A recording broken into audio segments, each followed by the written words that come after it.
brother ko, parang turning point siya sa buhay ko na na-realize ko, life is so short.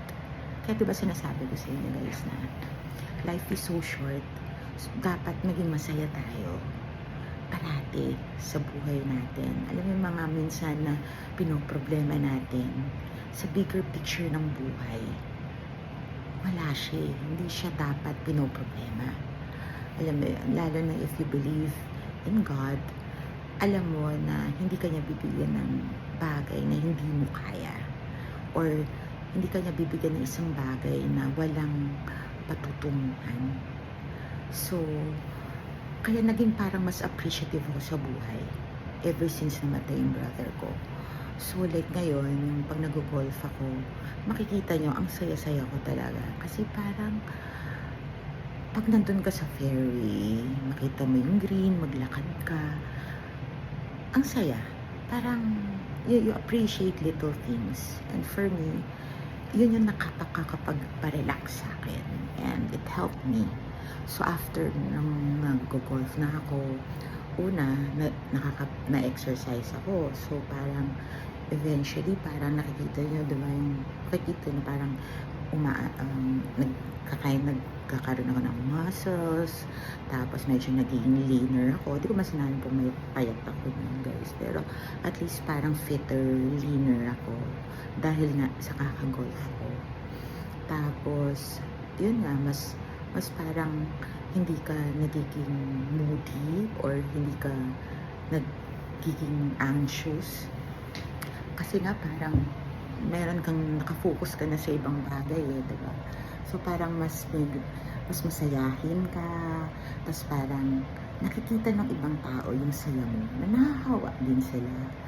So yung pag nakikita nyo akong yung nagpapatawa or nakakatawa sa ferry, naturally talaga ganun ako guys. And ano yan, naturally ako mahilig, humor ko talaga yun. Mahilig akong, siguro nakakatawa talaga lang akong tao. Mahilig akong tumawa. Ayoko nang malungkot. Ayoko nang tahimik. Magulo akong tao. Ganun ako. So, buti na lang yung mga kasama ko, ano sila, ganun din sila, or nasanay na sila sa akin, and nag-enjoy din sila, diba?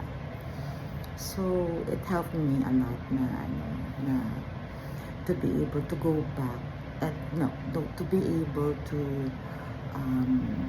be back sa right path, diba? Na to come back to work, enjoy, and work, and still enjoy life. Yung have that balance, parang very, very helpful sa akin yung golf. And nakakatuwa din kasi sa golf kasi you are able to meet a lot of people, diba? Yung mga caddies, alam niyo naman, mga pakialamera kami sa mga buhay nila, na alam namin kung ilan ang babae nila, asawa nila, anak nila, ano yung mga pinagkakaabalahan nila. Sabi nga ni Mrs. Lalaine Woods, marami kami investment sa caddy namin, guys. Nakakaloka talaga itong mga caddies. Tapos, marami naman kami nakikilala mga taong naglalaro ng golf. Diba? So, may parang common interest. Ang dami actually ko ngayon ng mga, yung dati kong kaibigan na hindi ko na nakausap for a long time. Na because of golf, nakakausap ko lang sila, nakakasama ko sila ulit. And nakakatuwa guys na because, of golf, you're able to meet new friends and to rekindle friendship with old friends. And ngayon din, it's a bonding activity for me and my husband and now my daughter. Kasi parang isip namin, paturuan din siya para at least, diba, tuwing weekends, meron kaming parang common thing na magagawa namin, na mag-enjoy kami.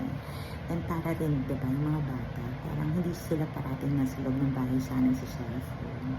So, we wanted na meron siyang activity. And perfect na, since kami dalawang mag-asawa ay mahilig na sa golf, pati siya na rin, pinaturuan na namin kay coach. So, excited na siya. At saka nakapag-first ferry na siya. And she was so happy naman na nag-golf. So, buti na lang din talaga. And also, ang benefits din nito is you meet people. So, like sa work, diba? Sa work ko, it's also networking for me.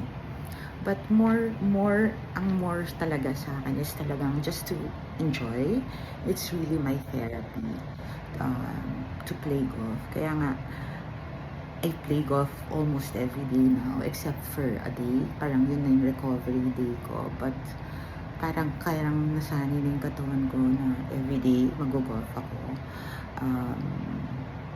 So, parang hinahanap-hanap ko na siya. And it's so fun. Ayun nga, sabi ng kapatid ko, iba to yung itsura ko pag nasa ferry. Sayang, kita mo masaya. And I'm very thankful then that my husband talagang inaya niya ako na mag-golf. And na I tried it. Because it was very, very, sa akin, very helpful. And now naman, the reason why I started to the reason why I started na mag-post ng reels was because, guys, diba nga, pag nag-iintay kami, wala kami magawa. So, parang nag-video na ako. Tapos, yung videos ko din, video ko din yung sarili ko kasi makikita ko para ma-analyze ko yung mga mali ko, yung mga sa swing ko, ganyan. Tapos, pinost ko na lang din siya kasi mahilig talaga ako mag-post kasi parang ganyan yung photo album ko. So, ngayon, nagkaroon lang ako ng separate na IG account kasi parang ang dami kong ina-upload. So, na reels about golf na dun sa isa kong page, ay dun sa private account ko. So, I created one. Actually, ang nagbigay ng idea sa akin na mag-start ng ferry dito na IG was yung pamangkin ko na golfer. Kasi every time na umuwi siya dito, parati kami magkalaro. So, siya yung playmate ko. And then, parang one time, napipicture ako with my caddy and she took a video of me na nagpapapicture. And then parang she said na, my tita, the golf influencer. And then, after that, parang it gave me an idea. So, why don't you, make a separate IG for your golf reels. And I did. And then, I remembered, silang dalawa ng daughter ko, yung nag-isip nung name ng Fairy Tita. So, that's how it started, no? The Fairy Tita. So, I just uploaded all the reels na I took ng mga namin. Kaya makikita nyo, may mga old videos pa kami doon, yung nasa Aguinaldo pa kami. Tapos, ang papangit pa nga ng swing namin doon, guys. Yung mga, sabi ko nga kay Coach Rick, grabe, ang pangit pala ng swing ko dati. Parang ang likot-likot pala ng katawan ko, ganyan. So, ang ganda lang na, napopost ko siya. And then, paano ba yung vlogging? Yung vlogging naman, nag-start siya kasi, actually, nag-start siya. Bakit nga ba nag-start yung vlogging ko? Wala, kasi maingay nga ako, guys, diba? So, nagkuha talaga akong mga videographer every time ko saan ako naglalaro. Tapos para lang i-video niya. Pag nag-video nga, maingay. So, nakaka-capture nila yan. Nag-uusap kami or nag-juju kami or nagtatawanan kami. So, sabi ko ba, mag-vlog na lang din kaya ako, diba? Parang okay yun . So, I started also doing that na. And then, so I posted a lot of my reels dun sa Fairy Tita na IG, which is a public account. And then, so I just posted. And then, nagulat kami na yung si Julia, yung nakalaro na yung bata, na meron pala talaga nanonood, saka nagfa-follow, guys. As in, sobra kami nagulat ng mga champions class na, oh my God, meron talaga nanonood, meron talagang parang fans. Sabi namin, OMG, so parang, hello, kaya parang gulat na gulat kami. Tapos, natutuwa na hindi ko, guys, maintindihan. So, tapos even yung mga actions na ginagawa ko, doon yung mga ganun-ganun, guys. Tapos may nag-send sa akin, nakakatawa, na ginagaya niya yung ganun sa driving range. Parang ako, OMG, guys, talagang sobra akong tuntuhan talaga. Parang ako, oh my God, sorry po. pwede pala ako maging famous. Tapos, niloloko ko yung mga caddies na popular na ako, no, hello guys, kaya maayos-ayos kayo dyan. So, nakakatuwa guys na, yung alam mo yun, upload lang ng upload ng reels para sa kasiyahan ko. Tapos meron walang mga ibang, alam mo, nasisiyahan sila. And, tapos nagsisend ng messages. I received some messages na they were so inspired daw by dahil nag-golf ako. Hindi nga ako pro-golfer. Saka hindi nga ako magaling tumira. I'm just a beginner golfer. Pero because of that, gusto na rin nila mag-golf. So, parang sobra akong sago. Maybe this is the purpose of the vlog. Diba? Apart from gina-justify ko. Niloloko yung sarili ko ata guys. Pero parang sa tingin ko naman, seryoso na to guys. Sa tingin ko, bakit ito nga yung purpose, diba? Na in my own way of vlogging, marami palang, meron pala ng mga kung matatouch ng mga tao. Diba? So parang, siguro nga, diba? Ito yung magandang patutunguhan ng pag-golf ko na nagsimula rin naman sa isang bagay na na hindi masaya. So parang maiisip mo ngayon, at the end of it all is from the death of my brother, which is a very tragic event, something beautiful can come out of it. Diba? So may pag-asa guys. Yun yung simpleng lesson natin siguro na matututunan dito, na kahit mahirap, nandun tayo sa we are depressed, we are very anxious, wala tayong malungkot tayo, meron pala rin parating pag-asa na masaya, magiging masaya, na magiging okay ka, na wag lang tayo sigurong mag-give up. Parang tatagan lang natin. Alam niyo yung time na yun guys, merong isang parang quote na nabasa na in the darkest days of your life, doon mo makikita yung ilaw. Yung ilaw pa lang yun ay manggagaling din sa sarili mo.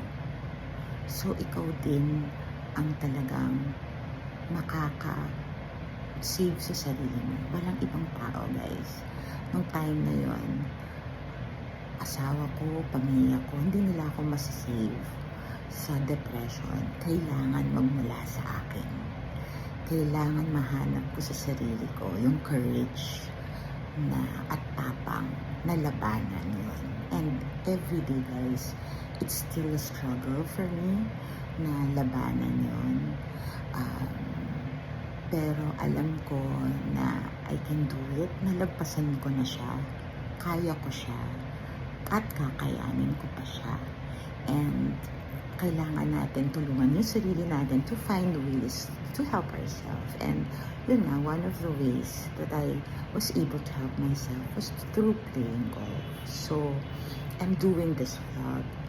And this vlog, parang I'm very thankful sa inyo na mga nanonood at nagpo-follow sa akin. Kasi hindi nyo alam kung paano nyo ako napapasaya at paano nyo nabibigyan ng meaning yung ginagawa ko. Na actually guys, you're saving me also, na you know, you're helping me in my journey in fighting or in fighting what I am going through, yung aking mental disorder, na yung complicated grief ko. No, so you are, kaya thankful ako sa inyo. Di nyo alam na ang laki na natutulong nyo sa akin doon sa battle ko ngayon. And I appreciate all the messages and the support and the follows. And I really try to take my time to read yung mga likes, comments ninyo, and try to like them, or kung makaka-reply ako, I reply to them. And I also try to engage and reply to the messages na yung mga gustong makipaglaro sa akin, or gusto mo pa shoutout, I try to do it guys kasi sobrang thankful ako doon, and I appreciate talaga the follows and the likes and the pag nag-enjoy kayo. So hopefully we'll see guys kung ano. I'm thinking if we're gonna do a YouTube channel. I'm not sure guys yet. Parang titignan ko muna, parang okay naman muna tong IG and TikTok and the Facebook page which I added. We'll see if we'll do a YouTube channel. But kasi ako guys lang yung nag-edit ng mga videos. So usually kapag bago ako matulog, nag-edit lang ako. And I try to post it kasi ayoko rin kumuha ng editor kasi yung mga nakalagay ng mga ano doon, humor ko yun eh. Hindi yun humor ng ibang tao. So, kaya parang I wanted it na ako yung mag-edit kasi yung humor ko yung makikita niyo doon. Diba? So, I just wanted to sana maintain it that way. So, kaya yung parang YouTube kasi diba, medyo mahirap-hirap yun guys. Saka parang dapat madami kaya yung followers doon. Eh, parang di man ganun kadami pa yung followers ko. So, okay lang naman ako na ganito. Parang enjoy rin naman ako. So, that's about it guys for this mahaba na tong ating sharing experiences. I hope meron kayong na-inspire kayo or meron kayo nakuha dito sa episode natin today kung bakit ako nagsimulang mag-golf. And I hope that if there are followers who are going through the same thing or similar thing, na just remember that there's always a light at the end of the tunnel, and just continue to be strong and pray, and sabihin sa sarili nyo na survivor kayo, and malalagpasan nyo din yung lahat. Okay, so guys, thank you very much for watching this episode today, and I'll see you at the ferry.